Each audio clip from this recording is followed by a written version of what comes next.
Is a central cylinder or core of the vascular tissue in higher plants and pteridophytes। तो steel है क्या? कोई भी आपने स्टेम का सेक्शन किया, रूट का सेक्शन किया और उसमें जो बीचों बीच में एक कोर है, उसके अंदर जाइलम और फ्लोएम किस तरह से अरेंज हैं, इनके बारे में जो जानकारी होती है उसको हम कहते हैं कि ये इसका स्टीलर ऑर्गेनाइजेशन है। और ये टेरिडोफाइट्स में शुरू होता है और फिर इसका बहुत अच्छा और डेवलप रूप हम जो हायर प्लांट्स हैं उनमें हम देखते हैं। तो बनी किससे है ये? It consist of xylem, phloem, pericycle, medullary rays और पित्त। अगर पित्त है तो पित्त इसमें इंक्लूड होगा तो साइफोनो हो जाएगी। अगर पित्त नहीं है तो ये प्रोटो हो जाएगी। तो बहरहाल अगर कभी सवाल ये आता है कि स्टील का कंपोजिशन क्या है तो आप बताएंगे जाइलम होता है, फ्लोएम होता है, पेरिसाइकिल होता है और मेडुलरी रेज होती हैं और साथ में पित्त उसकी प्रेजेंस या एब्सेंस के मुताबिक वहाँ पर होगा। उस केस में स्टील का नाम बदलेगा लेकिन रहेंगे वो स्टील। अब ये सारा जितना भी आपने ये चारों चीज़ें पढ़ी हैं, चारों चीज़ें कवर होती हैं एंडोडर्मिस से।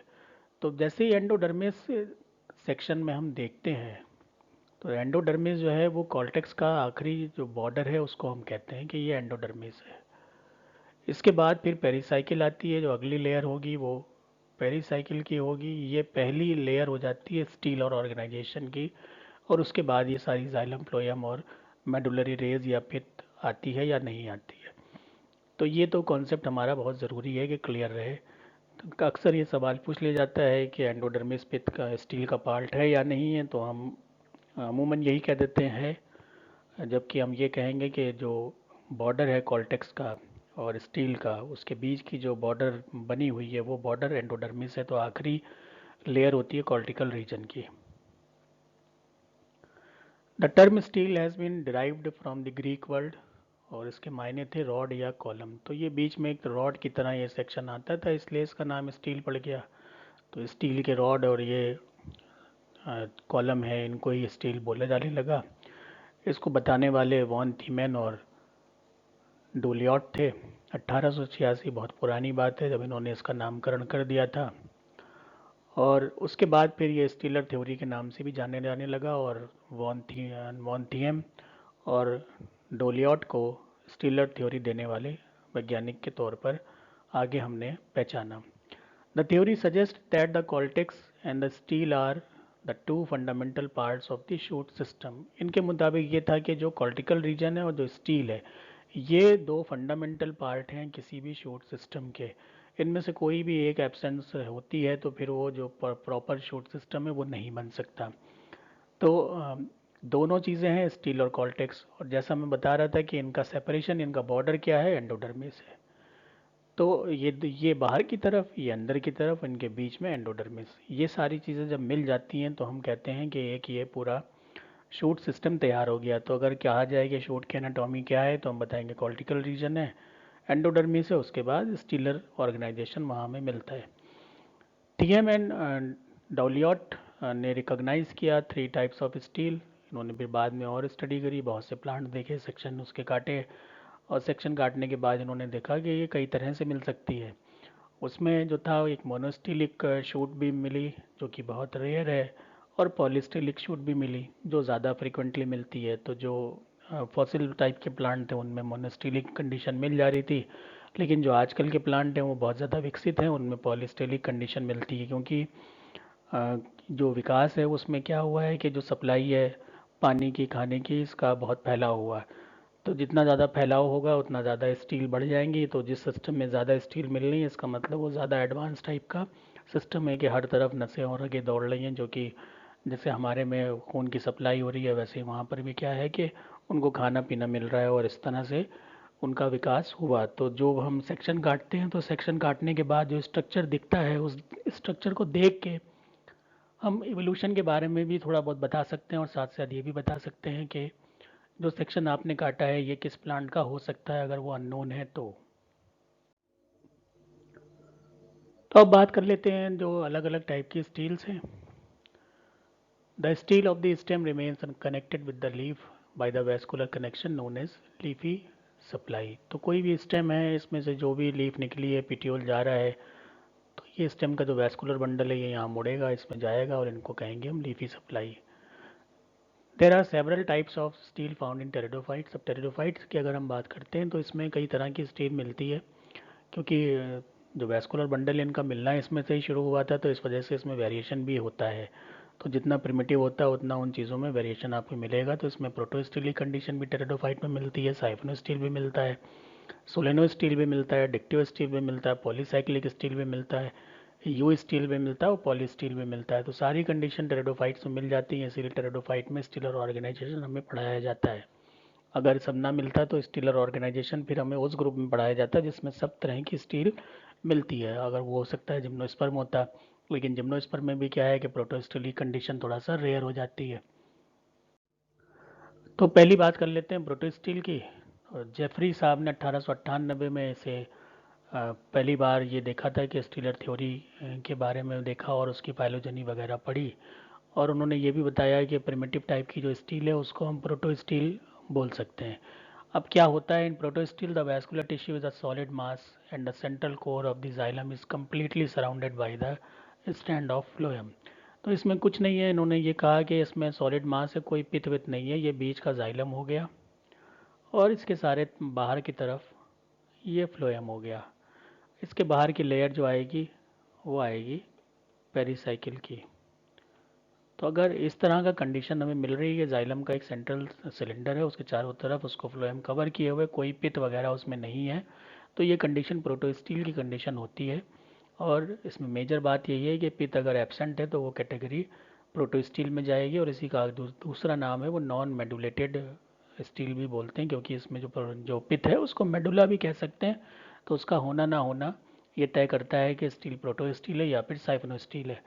Majority of pteridophytes show protostelic condition, और जो शुरुआती टेरिडोफाइट्स हैं और उसमें ज़्यादा नंबर वही हैं ये जो शुरुआती हैं, तो उनमें यही कंडीशन मिलती है। और राइजोम ले या स्टेम ले या रूट्स में सभी में हमें प्रोटोस्टील मिलती है। अब प्रोटोस्टील भी क्योंकि ये शुरुआत थी किसी भी चीज़ के डेवलपमेंट की, तो यहाँ पर फिर वेरिएशन भी हमें उसी हिसाब से ज़्यादा मिले। प्रोटोस्टील के जो फर्दर हम टाइप्स देखते हैं तो इसमें हैप्लो स्टील आता है, एक्टिनो स्टील आता है, प्लेक्टो स्टील आता है, मिक्स्ड प्रोटो स्टील आता है, और मिक्स्ड प्रोटो स्टील विद पिथ, थोड़ा बहुत पिथ भी यहाँ बनना है स्टार्ट हो गया। तो इनके बारे में हम बारी बारी से देखते हैं कि क्या क्या कंडीशन मिलती है जिसमें इनके नामकरण इस तरह से हम करते हैं। ये एक फिगर है जिसमें हम देख रहे हैं कि जो अलग अलग स्टील्स हैं उनको आप देख लीजिए। तो प्रोटो स्टील सबसे शुरुआती है, उसके बाद फिर इसमें जो प्रोटो स्टील है उसमें एक्टिनो स्टील बन रही है, प्लेक्टो स्टील बन रही है, और इसी जो प्रोटो स्टील से एक एम्फीफ्लोइक सैफनो स्टील की कंडीशन जा रही है जो आगे चलकर डिक्टिव स्टील में परिवर्तित हो रही है। और एक जो लाइन है वो चल रही है एक्टोफ्लोइक साइफनो स्टील से, जिसमें सोलिनो स्टील बन रहा है और यू स्टील बन रहा है, और फाइनली ए टैक्टो स्टील कंडीशन हमें मिल जाती है। तो अब हम बात करते हैं हैप्लो स्टील की। तो जैसा आप डायग्राम देख रहे हैं कि ये तो पूरा जाइलम है और ये फ्लोएम है। पढ़ लेते हैं क्या है। This is most primitive type, सबसे प्रिमिटिव टाइप हैप्लो स्टील है। प्रोटो स्टील के अंदर भी अगर बोला जाए कि सबसे प्रिमिटिव क्या है तो हैप्लो स्टील है। और अगर आपसे सवाल कोई आ जाए कि कौन सी इसमें मोस्ट प्रिमिटिव है, उसमें प्रोटो स्टील भी दिया हो हैप्लो स्टील भी दिया हो, तो आपको जो टिक करना होगा फिर हैप्लो स्टील टिक करना होगा। Here the central solid smooth core of xylem, जिसकी ये बात कर रहे हैं, remain surrounded by uniform layer of phloem, जो ये फ्लोएम हो गया। और ये पाई जाती हैं स्लेजनेला स्पीशीज़ में, ग्लिकेनिया में और लाइकोपोडियम में, इस तरह की कंडीशन मिलती है। इनका नामकरण ब्रेबनर ने किया था 1902 में। तो अब ये जब सवाल आते हैं तो इनमें ये नाम बहुत इंपॉर्टेंट हो जाते हैं, क्योंकि ये सब बता के इसमें आगे चलना पड़ेगा, बाकी की बहुत इतना कोई कठिन तो है नहीं। फॉसिल जो जनरा हैं जिसमें कि राइनिया और हॉर्नियोफाइटोन आता है, उसमें भी जो स्टील मिली थी वो इसी टाइप की हैप्लो स्टील मिली थी। दूसरा इसमें टाइप है actino steel. This is the modification of haplo steel. Haplo steel थोड़ा सा मॉडिफाई हुई तो इस तरह की कंडीशन बन गई, जहाँ पर आप देख रहे हैं कि ये स्टार लाइक जाइलम आ गया। जो जाइलम की आउटलाइन है वो तारे नुमा हो गई। तो एक्टिनो जो है शब्द है वो स्टार के लिए लिया जाता है साइंस और ख़ासकर बायोलॉजी की दुनिया में। तो यहाँ पर स्टार शेप जाइलम है, इस वजह से एक्टिनो स्टील कहते हैं। तो ये थोड़ा सा एडवांस मानी जाती है हैप्लो स्टील की तुलना में, और इसमें की रेडिएटिंग रिब्स या आर्म्स हैं, और ये जो पाई जाती है जाइलोटम की कुछ स्पीशीज़ है उसमें मिलती है, एस्टेरोजाइलोन में मिलती है, और लाइकोपोडियम में जो सिरेटम स्पीशीज़ है उसमें ये पाई जाती है। लाइकोपोडियम में हर तरह की स्टील मिल जाती है, इसी वजह से लाइकोपोडियम आपने पढ़ा था, और हर जगह सिलेबस में लाइकोपोडियम होता भी है, क्योंकि इसमें जो अलग अलग तरीके की स्टील, प्रोटो स्टील के जो मॉडिफिकेशन है वो हमें अलग अलग स्पीशीज़ में मिल जाते हैं। तो जाइलम स्टार शेप्ड हो गया या स्टिलेट हो गया, और इसीलिए इसका नाम पड़ा है actinostele. The phloem is not present in the continuous manner. अब ये क्योंकि इसमें रिप्स वगैरह बन गई तो कंटिन्यू नहीं रहता, तो इस वजह से ये फ्लोएम भी यहाँ पर जो गोला बन रहा था उस तरह का गोला नहीं बनेगा जैसा कि हैप्लो में था, ऐसी कंडीशन नहीं है। और यहाँ पर ये अंदर थोड़ा ग्रूव है, ये थोड़ा फिर कम है, फिर ग्रूव है, फिर कम है, तो ये कंटिन्यू नहीं है। Phloem occurs as a separate patches between arms and the xylem. तो इन सब के बीच में एक पैच ये हो गया, एक पैच ये हो गया, तो ये जहाँ जहाँ ये ऊपर की तरफ जा रहे हैं इन्होंने फ्लोएम को डिस्टर्ब कर दिया, इस वजह से ये कंटिन्यूस नहीं बुलाया जाता। इसकी भी जो खोज है वो ब्रेबनर ने 1902 में इसका नाम दिया था, खोज क्या नामकरण किया था। यहाँ पर हम कंपैरेटिव देख लेते हैं, तो हैप्लो स्टील और एक्टिनो स्टील, इसमें लीफ ट्रेसेस तो हमें मिल ही जाते हैं क्योंकि एक पत्ती तो होगी ही इसमें कम से कम। बाकी आप चीज़ें देखिए, कॉर्टेक्स सेम है, एंडोडर्मिस सेम है, पेरिसाइकिल सेम है। यहाँ पे फ्लोएम जो है वो एक पूरे रिंग में है, यहाँ पे फ्लोएम जो है वो डिस्टर्ब टाइप का है, तो ये कंटिन्यू नहीं कर पा रहा है। और ये बीच का जाइलम है, यहाँ पर ये गोल है, यहाँ पर ये स्टिलेट या स्टार शेप्ड है, तो हैप्लो स्टील हो गया और ये एक्टिनो स्टील हो गया। अब इसमें तीसरा टाइप है plectostele. This is the most advance type of protostele. Protostele का most advance type plectostele है। यहाँ पर क्या होता है कि जो सेंट्रल कोर है जाइलम की, ये प्लेट्स में बढ़ जाती है। जैसे कि आप ये प्लेट देख रहे हैं, ये प्लेट देख रहे हैं, ये देख रहे हैं, ये देख रहे हैं, बाकी सब चीज़ें तो वैसे ही हैं, लेकिन जो जाइलम है ना तो स्टार शेप्ड है, ना तो एक सर्किल में है, बल्कि ये प्लेट्स नुमा हो गया। और उसके बीच बीच में आपको जो बाकी जगह है सब फ्लोएम से भरी हुई मिलती हैं, और ये लाइकोपोडियम क्लेव एटम में मिलता है। इसका नामकरण किया था जिमरमैन ने 1930 में। तो जो अ, यहाँ पर कंडीशन है स्टील की, उसमें ध्यान रखिए कि जाइलम प्लेट लाइक होगा। प्लेट का मतलब हो गया प्लेक्टो, तो प्लेक्टो स्टील इसको बोलेंगे। और ये लीफ ट्रेस है, कॉर्टेक्स, एंडोडर्मिस, पेरिसाइकिल, ये सब एक जैसा होता है, इसमें कोई परिवर्तन नहीं होता। उसके बाद चौथी टाइप है मिक्स्ड प्रोटो स्टील। इसमें क्या होगा, xylem is divided into several units of group. तो ये तमाम तरीके से बढ़ जाता है xylem. Each xylem units are scatteredly arranged inside the ground tissue of the phloem। और ये पैचेस में जाइलम दिख रहा है, बाकी जितना ग्राउंड टिश्यू है वो सब फ्लोएम दिख रहा है। तो ये फ्लोएम हो गया, ये जाइलम हो गया, जितने भी पैचेस हैं। तो अगर इनकी हम तुलना करें प्लेक्टो स्टील से, तो हम देखेंगे कि जो फर्दर रिवोल्यूशन हुआ उसमें ये बहुत से टुकड़े हो गए, और ये टुकड़े जो हैं वो स्कैटर्ड हो गए पूरे फ्लोएम के बीच बीच में। तो ये कंडीशन जहाँ हम कहते हैं कि प्लेक्टो स्टील है, तो इस कंडीशन को हम कहते हैं मिक्स्ड प्रोटो स्टील। पित्त इसमें कहीं नहीं है, सिर्फ जाइलम और फ्लोएम ही है, बाकी सब चीज़ें एक सी होती हैं। एंडोडर्मिस, पेरिसाइकिल, लीफ ट्रेस, ये सब एक सा होगा। और ये मिलता है लाइकोपोडियम सरनुवम में। यहाँ पर ये इनकी जो स्लाइड्स के फिगर्स हैं उनको आप देख सकते हैं। हैप्लो स्टील में ये लाइगोडियम में मिलता है haplo steel, actino steel Psilotum में। अगर ज़्यादा कन्फ्यूज़न ना करना हो तो इस तरह से भी याद कर सकते हैं कि लाइकोडियम हैप्लो स्टील मिलता है, एक्टिनो स्टील साइलोटम में मिलता है, प्लेक्टो स्टील लाइकोपोडियम क्लेवेटम में मिलता है, और मिक्स प्रोटो स्टील लाइकोपोडियम सरनुआ में मिलता है। तो ये इनकी स्लाइड्स हैं। अब आपको प्रैक्टिकल में हो सकता है कि ये फिगर आपको रखा हुआ मिल जाए और ये सब नाम छुपा दिए जाएँ, फिर आपसे पूछा जाए कि कमेंट इस पे करिए क्या आप देख रहे हैं, किस तरह से, क्या किस कारण से पहचान रहे हैं और क्या चीज़ है। मिक्स्ड प्रोटो स्टील विथ पिथ, अब ये भी एक कैटेगरी आ जाती है, इसमें थोड़ा बहुत पिथ बनना स्टार्ट हो जाता है। तो हियर द जाइलम एलिमेंट्स जो कि ट्रैकिड्स होते हैं are mixed with the small patches of parenchymatous cells of the pith. बीच बीच में इसमें छोटे छोटे पेरेन्काइमेटस पैचेस आ जाते हैं, जिसको हम कहते हैं कि ये पिथ वाला पोर्शन है। This type is found in primitive fossil and living fern. अब इसमें कुछ फॉसिल फॉर्म और लिविंग फर्न दोनों में ही मिलता है, तो थोड़ा सा एडवांसमेंट इसलिए हो जाता है और पिथ का हल्का फुल्का बनना स्टार्ट हो जाता है, इसीलिए हम इसको कहते हैं mixed protostele. They are treated to be a transitional type. ये ट्रांजिशनल टाइप है कि एवोल्यूशन के दौरान जब पिथ का बनना स्टार्ट हुआ था तो उनके बीच के जो दरमियान की चीज़ थी उसको मिक्स्ड प्रोटोस्टील के तौर पर जाना जाता है। इसके बाद क्या हुआ होगा कि सेंटर में पित आ गया होगा और बाकी सारी चीज़ें फिर उसी हिसाब से डिस्ट्रीब्यूट आगे हुई होंगी। अब इसमें क्या है कि ये साइफनो स्टील से भी अब थोड़ी बहुत सिमिलरिटी दिखाता है क्योंकि पित पाई जाती है, और प्रोटो स्टील से भी सिमिलरिटी दिखाता है। ज़्यादातर जो करेक्टर हैं प्रोटो स्टील के होते हैं, और साइफनो स्टील के करेक्टर सिर्फ ये है कि इसमें पित थोड़ा बहुत बनना स्टार्ट हो जाता है। एग्जाम्पल जो इसमें है उसमें हाइमनोफिलम है, लेपिडोडेंड्रॉन है, इन दोनों नामों को याद रखिए। तो अगर ये सवाल हो कि कौन सा ऐसा प्लांट है जो कि एक लिंकेज है साइफनो और प्रोटोस्टील के बीच में, तो उसमें दो प्लांट के नाम याद रखने, हाइमनोफिलम डेमिसम और लेपिडोडेंड्रॉन सिलेजिनोइडिस। अब बात करते हैं साइफनो स्टील की। तो अब यहाँ पर पित आ गया। A steel in which the protosteel is modulated or with pith at the center is known as siphonous steel। तो अब प्रोटोस्टील था और जब तक पिथ नहीं था, प्रोटो हम बोल लेते हैं यहाँ पर, अब वो चीज़ आ गई, शामिल हो गई। तो अब इसको क्या कहेंगे, हम बोलेंगे कि अब पिथ आ गया। तो यहाँ पर आप देखिए ये पिथ आ गया, उसके बाद ये जाइलम आ गया और ये फ्लोएम आ गया। ऐसी कंडीशन आते ही कंडीशन हो जाती है साइफनो स्टील की। Such stele contains a tubular vascular region and a parenchymatous central region, जो ये बात हम कर रहे हैं।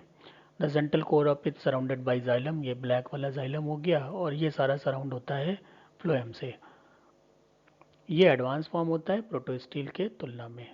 लेकिन अगर हम साइफनो की बात करें तो साइफनो में मोस्ट प्रिमिटिव यही टाइप होता है कि जिसमें एक पिथ होगा, जाइलम का रिंग आ गया, उसके बाद फ्लोएम का रिंग आ गया, इसके बाद जो इसके ऊपर की लेयर होगी वो पेरिसाइकिल होगी। अब इसके बारे में एक दो थ्योरी हैं, दो अलग अलग साइंटिस्ट की। तो एक जेफरी साहब हैं, इन्होंने बोला the pith is form as a result of invasion of the cortical parenchymatous cells into the stele. इन्होंने कहा कि इन्वेजन हुआ कॉर्टिकल पैरेन्काइमेटस सेल्स का, जो कॉर्टेक्स में थी। भाई ये स्टील बन रहा था, इसमें जाइलम फ्लोएम था, कॉर्टिकल रीजन में पैरेन्काइमेटस सेल थे, ये इन्होंने इन्वेट कर दिया और सेंटर में आ गए। इस वजह से क्या हो गया कि यहाँ पर जो साइफनो स्टील है वो कंडीशन हमें मिल गई। The invasion of pith occurs through the leaf gap और ब्रांच गैप। अब ये पूछा गया कि ये कैसे आ गए होंगे, तो ये जो लीव गैप और ब्रांच गैप बन रहे थे, ये लीव गैप बन रहे थे, इसके थ्रू ये सेल्स यहाँ पर प्रवेश कर गए। Thus pith and cortex are homogeneous structure according to this theory. और इसके हिसाब से कॉर्टिकल रीजन जो पेरेन्काइमेटस है और जो पिथ है वो होमोजीनियस स्ट्रक्चर हो गया जेफरी की थ्योरी के मुताबिक। This theory is not accepted by most of the authors since many pteridophytes there is stele without leaf gaps but having siphonostele. और फिर इन्होंने ये कहा था कि लीव गैप की वजह से ही अंदर आ गए, तो कुछ प्लांट ऐसे थे जहाँ लीव गैप थी नहीं, तब भी वहाँ पर पित्त का पाया जाना, फिर ये जो थ्योरी थी इनकी गलत साबित हो गई। उसके बाद बॉडल ने थ्योरी एक दी। इन्होंने कहा कि 1901 में बॉटल के साथ दूसरे वैज्ञानिक थे गुइन वॉगन, जिनके नाम पर साइलोटम की स्पीशीज भी है, गुइन वॉगनाई।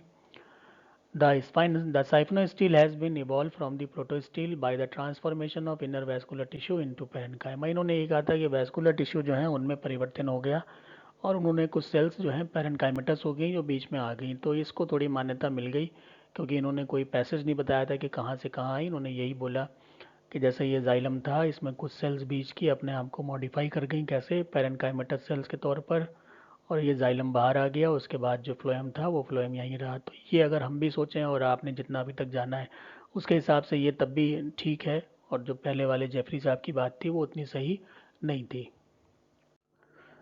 अब हम बात करते हैं साइफनो स्टील में कौन कौन से टाइप आते हैं। तो इसमें तो जो फॉलोइंग टाइप्स आ गए उसमें पहला एक्टोफ्लोइक है और दूसरा एम्फीफ्लोइक है। तो पहले बात कर लेते हैं ectophloic. In this type the siphonostele the pith is surrounded by concentric xylem cylinder and next to the xylem the concentric phloem cylinder. तो इसमें पिथ हो गया, पिथ के बाद जाइलम हो गया, जाइलम के बाद फ्लोएम हो गया। एम्फीफ्लोइक में क्या होगा, in this type siphonostele the pith is surrounded by the vascular tissue. The concentric inner phloem cylinder surround the central pith. Next to the inner phloem is the concentric xylem cylinder which is immediately surrounds by other phloem cylinder। और ये condition Marsilea के rhizome में आती है। इसमें diagram देख के आपको बता देते हैं। ये कंडीशन देख लीजिए एक्टोफ्लोइक साइफनोस्टील की और ये एम्फीफ्लोइक की। तो ये सब तो सेम रहेगा, कॉर्टेक्स वही है, आउटर आउटर एपिड एंडोडर्मिस वही है। अब यहाँ पर ये ध्यान देना है कि जो एंडोडर्मिस होती है वो यहाँ पे आउटर ख़त्म कर रही है कॉर्टिकल रीजन को, और इसमें जो इनर एंडोडर्मिस होगी वो ख़त्म करेगी जो पित्त वाला रीजन है। और यहाँ पर जो बात की थी कि जो पेरेन्काइमेटस सेल्स हैं वो अपने आप बन गई जैसे कॉर्टेक्स में थी और यहाँ पर बीच में ये आ गई, तो वो बात काफ़ी हद तक सही भी हो जाती बॉडल साहब की। तो यहाँ पर देखिए आप, थोड़ा ध्यान से देखना पड़ेगा। एक्टोफ्लोइक में फ्लोएम बाहर है, एक्टो का मायने बाहर, फ्लोइक का मतलब फ्लोएम। तो पित्त हो गया, पित्त के बाद ये जाइलम आ रहा है, जाइलम के बाद ये फ्लोएम आ रहा है, फ्लोएम के बाद पेरीसाइकिल और पेरीसाइकिल के बाद ग्रीन वाली लेयर एंडोडर्मिस। तो ये पित्त आ गया, जाइलम आ गया, फ्लोएम आ गया, पेरीसाइकिल आ गया और एंडोडर्मिस आ गया। यहाँ पर जो एम्फीफ्लोइक में हो रहा है, तो एम्फीफ्लोइक में अगर हम यहाँ से चलें तो हम देखते हैं कि यहाँ पर जो जाइलम की लेयर है, जाइलम की लेयर यहाँ देखिए ये काफ़ी चौड़ी है क्योंकि ये पूरा रीजन इसको बिलोंग करता है। लेकिन जब हम यहाँ पे आते हैं तो ये थोड़ी सी संकरी हो जाती है और इसके दोनों तरफ ये तो जाइलम हो रहा है, इसके इधर भी फ्लोएम आ गया और इधर भी फ्लोएम आ गया। अब जो इनर में फ्लोएम आया उसको हम कहेंगे इनर फ्लोएम और जो आउटर में आया उसे कहेंगे आउटर फ्लोएम। अब जिस तरह से फ्लोएम के बाद पेरीसाइकिल आ रही थी तो पेरीसाइकिल अब इनर भी आएगी, आउटर भी आएगी। तो ये इनर पेरीसाइकिल, ये आउटर पेरीसाइकिल हो गई और ये आउटर एंडोडर्मिस हो गई। और यहाँ पर हम चलेंगे तो ये इनर पेरीसाइकिल हो गई और ये इनर एंडोडर्मिस हो गई। तो एंडोडर्मिस उधर भी कॉर्टेक्स को ख़त्म कर रही है, इधर भी कॉर्टेक्स को ख़त्म कर रही है क्योंकि ये जो रीजन है ये भी पेरेन्काइमेटस है, ये भी पेरेन्काइमेटस है। तो ये इनर वाला बिल्कुल जो पित्त बना रहा है वो रीजन है जो कि पेरेन्काइमेटस है, और ये वो रीजन है जो कॉर्टेक्स बना रहा है, ये भी पेरेन्काइमेटस है। तो इनको डिलिमिट करने के काम दोनों जगह एंडोडर्मिस कर रही है। तो आप अगर एक सिस्टम से चले तो सबसे पहले हम लिखेंगे outer endodermis, outer pericycle, outer phloem, फिर आ गया जाइलम, फिर आएगा इनर फ्लोएम, फिर आएगा इनर पेरीसाइकिल और फिर आएगा इनर एंडोडर्मिस और इनके बीच में आ जाएगी पित्त। तो ये कंडीशन हमें मिल जाएगी। तो इसमें फ्लोएम के दोनों तरफ, फ्लोएम दोनों तरफ है जाइलम के, तो जाइलम ये सेंटर में हो गया और फ्लोएम इधर भी हो गया, इधर भी हो गया। तो एम्फी कंडीशन में, इसलिए इसको कहते हैं एम्फीफ्लोइक साइफनोस्टील, और इसमें एक ही तरफ होता है, इसको कहते हैं एक्टोफ्लोइक साइफनोस्टील। अब तीसरा टाइप है सोलेनोस्टील, ये और थोड़ा एडवांस टाइप है सोलेनोस्टील। पित is found with one leaf gap. तो पित्त में सारा कुछ वही है जैसे आपने अभी पढ़ा था एक्टोफ्लोइक और एम्फीफ्लोइक, उसमें पूरा सिलेंडर था। लेकिन अगर इसमें गैप बन जाए और ये यहाँ से टूट जाए, ब्रेक हो जाए, एक गैप बन जाए, तो उसको ही क्या कहेंगे, सोलेनोस्टील कहेंगे। तो ये भी एक्टोफ्लोइक हो सकती है, एम्फीफ्लोइक हो सकती है, जैसे कि साइफनोस्टील थी, वो भी क्या थी, एक्टोफ्लोइक थी और एम्फीफ्लोइक थी। लेकिन उसमें पूरा सिलेंडर कंप्लीट था, इसमें सिलेंडर ब्रेक हो जाता है बिकॉज ऑफ लीफ गैप। तो ये ध्यान रखना है कि लीफ गैप की प्रेजेंस जब आती है, तो लीफ गैप जैसे ही आ जाता है तो जो एम्फीफ्लोइक साइफनोस्टील या एक्टोफ्लोइक साइफनोस्टील है उसकी टर्मिनोलॉजी बदल जाती है और उसे हम कहते हैं सोलेनोस्टील। तो एक्टोफ्लोइक कंडीशन यहाँ क्या है, xylem is surrounded by only outer side of the phloem, जैसे पहले था, एग्जाम्पल है ऑस्मुंडा। एम्फीफ्लोइक में क्या है, यहाँ पर जाइलम दोनों तरफ से फ्लोएम से सराउंड कर रहा है और एग्जाम्पल है मार्सिलिया का राइजोम। यहाँ पर आप फिगर देख लीजिए, बिल्कुल सेम फिगर है, बस आप बीच से इतना हिस्सा मिटा दीजिए और यहाँ पर एक कंडीशन आ गई जो कि लीफ ट्रेस है, और लीफ ट्रेस के बाद ये गैप है जहाँ से इसको सप्लाई मिली होगी, तो ये गैप आ गया। तो ये गैप जैसे ही आया तो नाम बदल गया, सोलेनो स्टील हो गया, और यहाँ पर नाम बदल गया, सोलेनो स्टील हो गया। बाकी सब कुछ वैसा ही है जैसा आपने एम्फीफ्लोइक साइफनो स्टील या फिर एक्टोफ्लोइक साइफनो स्टील में देखा था। तो इनमें डायग्राम बनाते वक्त आपको ध्यान रखना है कि आपको एक लीफ ट्रेस बनाना है नीचे और ऊपर की तरफ एक गैप बना देना है जो पूरा पित्त तक जाएगा। तो यहाँ से यहाँ तक खाली जगह, यहाँ से यहाँ तक खाली जगह, ये कंडीशन आती है, सोलेनो स्टील की कंडीशन हो जाती है। अब उससे भी ज़्यादा advance type dictyostele. Solenoid steel that is broken into network of separate vascular strands are called dictio steel. This breaking up of the stellar core is due to the presence of large number of leaf gaps. अब वहाँ तो एक ही leaf gap था, तो आपने देखा था एक गैप बन रहा था। अब यहीं पर आप ये सोच लीजिए कि ये पूरा पहले साइफनो स्टील की कंडीशन थी और इसमें पहले जब एक लीफ गैप बना तो ये सोलेनो स्टील हो गया। लेकिन अब 1 2 3 4 5 6 लीफ गैप बन गए, तो बहुत से लीफ गैप बन गए। तो ये कंडीशन अब क्या हो गई, अब कई एक सेपरेशन हो गया, तो पूरा जो सर्किल बन रहा था वो कई हिस्सों में बट गया। एक ये हो गई, एक ये हो गई, एक ये हो गई, एक ये हो गई। तो ये भी अपने आप में स्टील है, क्योंकि सारा कॉन्स्टिट्यूशन इसका बिल्कुल वैसे ही है, सिर्फ इसके ब्रेकेज के नंबर ज़्यादा हो गए और एक रेडियस में ही ब्रेक हुआ है, डिस्टर्ब ब्रेक नहीं हुआ है। इस कंडीशन में इसको डिक्टिव स्टील कहते हैं, तो ये और ज़्यादा एडवांस मानी जाती है। इस सेपरेट वैस्कुलर बंडल, इनको क्या कहेंगे, मेरिस्टील कहेंगे। तो जो आपने छोटे छोटे वैस्कुलर बंडल देखे थे उनका नाम हो जाता है meristele. Each meristele is a protostelic type of, meristele जो होता है वो प्रोटोस्टील दोबारा से हो जाता है, क्योंकि इसमें जाइलम हो गया और उसके बाद इसमें फ्लोएम हो गया और फिर इसमें पेरिसाइकिल हो गई और उसके बाहर की तरफ एंडोडर्मिस हो गई, तो ये कंडीशन फिर से आ जाती है।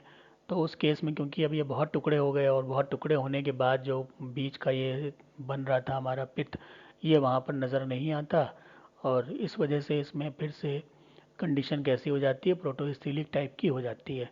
द डिक्टिव स्टील विद मैनी मेरी स्टील लुक लाइक अ सिलिंड्रिकल मैशवर्क, और जब डिक्टिव स्टील होती है जिसमें बहुत सी मेरी स्टील्स होती हैं, वो एक लगता है कि एक सिलिंड्रिकल मैशवर्क है, जो अभी आपने फिगर देखा जहाँ पर एक रेडियस में आपको ये अलग अलग स्टील नज़र आ रहे थे। एग्जाम्पल इसके हो गए टेरिस, एडियंटम, कैपिलस, वेनेरिस। एग्जाम्पल इनके सबके आपको रटने पड़ेंगे, याद करने पड़ेंगे, इसमें कोई दूसरा सोल्यूशन मैं बता नहीं सकता। तो ये कंडीशन आप देखिए डिक्टिव स्टील की, यहाँ पे ये एक मेरी स्टील ये बन गया, एक मेरी स्टील ये बन गया, एक ये बन गया। तो simple dictyostele arrange in a single ring, ये एक रिंग में है तो सिंपल है, और पॉलीस्टीलिक कंडीशन में क्या है, बहुत सी रिंग में हो जाएंगे, जैसे आप ये देख रहे हैं कि ये तो एक अंदर वाली रिंग बन गई है और उसके बाद ये बाहर वाली रिंग बन गई, तो ये दो रिंग बन गए, इनको क्या कहेंगे हम, पॉलीसाइक्लिक डिक्टिव स्टील, और ये सिंपल डिक्टिव स्टील है। तो अगर एक से ज़्यादा साइकिल बन जाए इस तरह की मेरी स्टील्स की, तो हम उसको कहेंगे पॉलीसाइक्लिक डिक्टिव स्टील। तो मेरी स्टील अगर पूछा जाए कि मेरी स्टील क्या होता है, तो मेरी स्टील आप बताएंगे कि ये कंपोनेंट होते हैं, टुकड़े होते हैं किसी भी स्टीलर ऑर्गेनाइजेशन में, जब बहुत से सेपरेशन हो जाते हैं बिकॉज ऑफ लीव गैप, तो वहाँ पर वो कई हिस्सों में बढ़ जाता है और फिर उससे पित्त वहाँ पर नहीं रहता, वो प्रोटोस्टिलिक कंडीशन आती है जिसमें जाइलम, फ्लोएम, पेरिसाइकिल और एंडोडर्मिस, ये सारा कुछ वो बनाते हैं, और ये कई हो सकते हैं, एक सर्किल में भी हो सकते हैं, एक से ज़्यादा सर्किल में भी हो सकते हैं। एक सर्किल में है तो डिक्टिव स्टील कहेंगे कंडीशन को, और एक से ज़्यादा में इनर आउटर हैं तो पॉली साइक्लिक डिक्टिव स्टील इसको बोलते हैं। अब पॉलीसाइक्लिक स्टील की बात कर लेते हैं। This type of stele organisation is most complex among the vascular cryptogram. तो टेरिडोफाइट में सवाल पूछा जाए कि सबसे कॉम्प्लेक्स कौन सा, तो आंसर होगा polycyclic stele. Such type of stele are always siphonostelic in structure. तो इनमें जो स्टील है इसका स्ट्रक्चर हमेशा साइफनोस्टीलिक रहता है, ये भी एक विशेष बात है याद रखने के लिए। A typical polycyclic stele possesses 2 और more concentric rings of vascular tissue, इसमें 2 से ज़्यादा रहते हैं, ये ध्यान की बात है, इसको याद रखना है। दिस में भी सोलिनोइड स्टील और डिक्टिव स्टील, ये सोलिनोइड स्टील भी हो सकते हैं, डिक्टिव स्टील भी हो सकते हैं। 2 concentric rings of vascular tissue are found in Pteridium aquilinum and 3 in Matonia pectinata. तो 2 इसमें मिलती हैं कंसेंट्रिक रिंग, उसका एग्जाम्पल है टेरिडियम, और 3 मिलती हैं उसमें है मेटोनिया पेक्टिनेटा। इनके भी नाम आपको याद रखने पड़ेंगे, इसमें 2 है और इसमें 3 है। तो इसमें भी फर्दर पॉलीसाइक्लिक सोलेनोइड स्टील होता है और पॉलीसाइक्लिक डिक्टिव स्टील होता है, जो अभी फिगर आप देख भी चुके हैं। तो ये देख लीजिए एक बार फिर से, आप देख सकते हैं पॉलीसाइक्लिक स्टील में दो टाइप हैं, एक पॉलीसाइक्लिक सोलेनोइड स्टील। तो यहाँ पर आप देखिए कि इसमें एक ये लीफ ट्रेस आ रहा है, ये लीफ गैप आ रहा है, और ये कंडीशन कैसी है, एम्फी वाली कंडीशन है, एम्फी, जिसमें जाइलम के दोनों तरफ हर चीज़ दो दो होती है, इनर और आउटर करके। और उसके बाद पॉलीसाइक्लिक डिक्टिव स्टील में यहाँ पर आप देखिए कि ये जो एक यहाँ कंडीशन थी, यहाँ पर ये 3 मिलने हैं लीव गैप, और ये 3 मिलने की वजह से इनका जो सेपरेशन है वो बहुत सेगमेंट में हो गया बाहर वाले का, और अंदर वाले पूरे एक सर्किल में जैसे डिक्टिव स्टील थी वैसे ही मिल जाते हैं, इसको कहते हैं पॉलीसाइक्लिक डिक्टिव स्टील। तो एक साइकिल ये डिक्टिव स्टील की हो गई जो इस तरह से बन रही है, और एक साइकिल ये हो गई जो इस तरह से बन रही है, और बाकी ये लीफ गैप, लीफ ट्रेसेस हैं, और ये लीफ गैप है, ये लीफ ट्रेसेस और ये लीफ गैप। तो ये भी कंडीशन होती है पॉलीसाइक्लिक स्टील, जो कि मोस्ट एडवांस टाइप है टेरिडोफाइट्स में। उसके बाद अगली है यू स्टील। तो ब्रेबनर ने 1902 में बताया, there is one or more modification of the cyanogen known as U steel. Here, the vascular system consists of a ring of collateral or bicollateral vascular bundle situated on the periphery of the pith.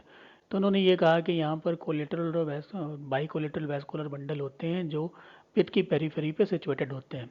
Example है internode reason equisetum का। Nodal reason में ऐसा नहीं होता, लेकिन internodal reason में यहाँ पर ऐसा कंडीशन मिलती है। और ये इन्होंने ये माना कि ये एक्टोफ्लोइक सैफनो स्टील का मॉडिफिकेशन होता है जो यू स्टील होता है। Splitting take place because of the overlapping leaf gap. ये टूट क्यों जाते हैं? क्योंकि इसमें ओवरलैपिंग लीव गैप्स आते हैं, इस वजह से ये टूट जाते हैं और यहाँ पर हमें कंडीशन यू स्टील की तरह दिखने लगती है। ये इसका डायग्राम देख लीजिए। तो एपिडर्मिस वगैरह तो आप पहचान ही गए। उसके बाद आप देखिए कि ये फ्लोएम है जो ब्लू वाले दिख रहे हैं, और उसके बाद ये रेड वाले जाइलम है। इन्होंने मिलकर वैस्कुलर बंडल बनाया है, पूरी रिंग बन गई। बीच का पोर्शन ये पित्त का है, तो साइफनो स्टील की कंडीशन है, लेकिन इसमें पित्त मौजूद रहती है और साथ में क्या होता है कि बहुत से टुकड़े हो जाते हैं, जो स्टीलर पूरे रिंग होते हैं उनके टुकड़े हो जाते हैं बिकॉज ऑफ लीव गैप्स और लीव ट्रेस। तो ये कंडीशन इसको कहते हैं यू स्टील। तो पित्त भी मिल रही है और इसमें बहुत से जो हम ये कहें कि मेरी स्टील टाइप के स्ट्रक्चर भी अलग अलग दिख रहे हैं, तो वो कंडीशन यू स्टीलिक कंडीशन कहलाएगी। अब आता है polystele. More than one stele in the axis of pteridophytes is known as polystele. अब एक से ज़्यादा अगर स्टील मिल रहे हैं तो पॉली का मतलब ही हो गया एक से ज़्यादा। तो टेरिडोफाइट किसी में भी एक से ज़्यादा स्टील मिले तो उनको पॉलीस्टीलिक कंडीशन कहते हैं। It is a type that must have derived from the proto-steel because each such steel show proto-steelic condition। अब इसमें कोई पित नहीं मिलती, तो यू स्टील में पित मिलती है, पॉली स्टील में भी कंडीशन जो है एक से ज़्यादा स्टील की होती है, लेकिन कोई भी पित नहीं होती और प्रोटोस्टीलिक कंडीशन इसमें मिलती है। जैसे कि सिलेजनेला क्रॉसियाना में यहाँ पे 2 स्टील प्रेजेंट होती हैं, और सिलेजनेला लेविगेटा में यहाँ पे 16 स्टील प्रेजेंट होती हैं। तो अगर हम सिलेजनेला का डायग्राम बनाते हैं तो एक ये स्टीलर ऑर्गेनाइजेशन बन गया, एक ये बन गया, और यहाँ पे एंडोडर्मिस इस तरह से ट्रेबेकुली का फॉर्मेशन करती हैं, और ये हम कहते हैं कि यहाँ पर 2 स्टील बन रही है इस तरह से।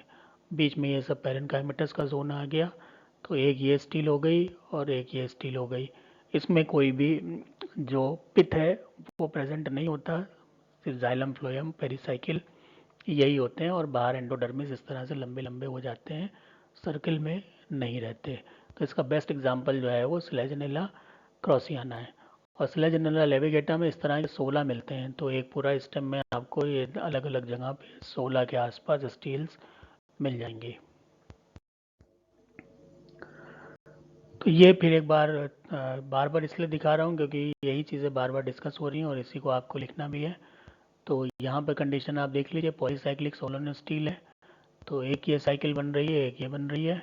उसके बाद पॉलीसाइक्लिक डिक्टिव स्टील है, यहाँ पर ये डिक्टिव स्टील, ये मेरी स्टील्स बहुत सी हो गई और ये मेरी स्टील्स बहुत सी हो गई, ये सब लीफ ट्रेसेस हैं। और उसके बाद पॉली स्टील है, तो इसमें एक से ज़्यादा स्टील मिल रही है आपको, 1 2 3 4, और इसमें कोई भी किसी में भी पित्त प्रेजेंट नहीं है। यू स्टील का जो सेक्शनल व्यू है वो इस तरह से आ जाता है। यू स्टील में आप देख सकते हैं रिजेस फरोज वगैरह जैसे मिलती हैं वैसे मिल रही हैं। उसके अलावा हम देखते हैं कि वैस्कुलर बंडल एक रिंग में अरेंज है, बीच में पित्त भी पाई जाती है, पित्त है इसीलिए इसको हम क्या कहते हैं, यू स्टील कहते हैं। अगर ये ना होती तो फिर हमें यू स्टील इसको ना बोलते। तो अगर कोई सवाल कर ले कि यू स्टील और में यू स्टील का सबसे सिग्निफिकेंट फीचर क्या है, तो आप बोलेंगे प्रेजेंस। एक बार और हम इन सबको देख लेते हैं जो सेक्शनल व्यू में दिखते हैं।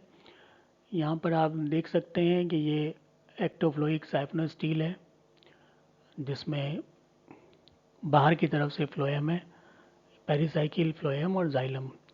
उसके बाद एम्फीफ्लोइक साइफनो स्टील है, इसमें दोनों तरफ है फ्लोएम, तो इधर भी फ्लोएम है इधर भी फ्लोएम है और ये बीच में जाइलम है। एम्फीफ्लोइक सोलनर स्टील में ये बीच में आपका गैप आ रहा है जिसकी वजह से ये सोलनर स्टील इसका नाम हो गया। डिक्टिव स्टील में ये बहुत से आपको दिख रहे हैं, कई कई छोटे छोटे हिस्से दिख रहे हैं। इनर है, ये इनर वाले हो गए या आउटर वाले हो गए, इनको कहेंगे डिक्टिव स्टील। एग्जाम्पल है टेरिस। तो ये भी प्रैक्टिकल पॉइंट ऑफ व्यू से इन स्लाइड्स को आपको ध्यान में रखना है कि कोई भी स्लाइड आपके सामने रखी जा सकती है और फिर आपसे कहा जा सकता है कि इस पर आप कमेंट लिखें। फिर कुछ और मॉडिफिकेशन है जो उतना नोन नहीं है, फिर भी नाम तो ध्यान होनी चाहिए कम से कम, और इसका कुछ ज़्यादा मटेरियल भी नहीं मिलता कि कोई फिगर मिल जाए या कुछ मिल जाए, लेकिन लोगों ने ऐसा नोट किया हुआ है तो वो आपको ही पता होना चाहिए। जो दूसरे मॉडिफिकेशन है साइफनो स्टील के, उसमें है क्लेडो साइफनो स्टील। इसमें होता क्या है कि no leaf gap is present. It is the simplest type of siphonostele. Siphonostele का सबसे सिंपल फॉर्म है and found in several species of Selaginella, और सिलेजनेला में मिलते हैं। तो क्या याद रखना है कि लीव गैप नहीं होता। सबसे सिंपल टाइप की जो साइफनो स्टील है उसको क्लैडो साइफनो स्टील बोलते हैं। कहाँ मिलती है? सिलेजनेला में मिलती है। उसके बाद फिल्लो साइफनो स्टीलिक साइफनोनिक साइफनो स्टील, इसमें क्या होगा? साइफनो स्टील इसमें जो लीव गैप है यहाँ नहीं थे, यहाँ पर प्रेजेंट है। क्यों है? क्योंकि लीफ ट्रेसेस मिल जाती हैं। और ये फिलिकोफाइटा, जिसमें बहुत सी पत्तियाँ मिलती हैं, फिलिकोफाइटा, उसमें फिलिकेल्स ऑर्डर में जो मेंबर्स हैं उनमें ये पाई जाती हैं। तो यहाँ पर और इनमें इनमें क्या फ़र्क हो गया? एक में लीफ गैप का ना होना, एक में लीफ गैप का होना बिकॉज ऑफ लीफ ट्रेसेस। तो फिल्लो शब्द से मतलब ये हो गया पत्तियाँ हैं, अब पत्तियाँ ज़्यादा हैं तो इसका मतलब लीफ ट्रेसेस होंगे। तो इस तरह की जो साइफनो स्टील है उसको कहते हैं फिल्लो साइफनिक। तो ये प्रिमिटिव हो गई, एडवांस फॉर्म हो गई। अब एक बार क्विक रिवीजन कर लेते हैं। तो स्टीलर थ्योरी क्या थी? प्रपोज किया था इसे वॉन थीमन और डॉलियट ने 1886 में। मेजर हाइलाइट्स क्या हैं? The stele is a real entity and present universally in all axes of the higher plant. जितने भी हायर प्लांट्स के स्टेम हैं, शूट्स हैं और उसमें रूट्स हैं, उसमें स्टील का होना बहुत ज़रूरी है। द प्राइमरी कंपोनेंट क्या है? जाइलम और फ्लोएम है। तो ये दो तो रहेंगे ही, बाकी हो भी सकते हैं, नहीं भी हो सकते हैं।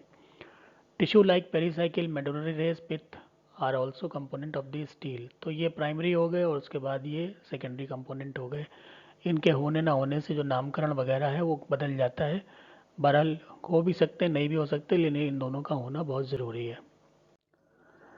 Steeler theory also says that the cortex and the steel are two fundamental parts of the shoot system. तो ये हमने शुरू में पढ़ा था। Thank you for watching.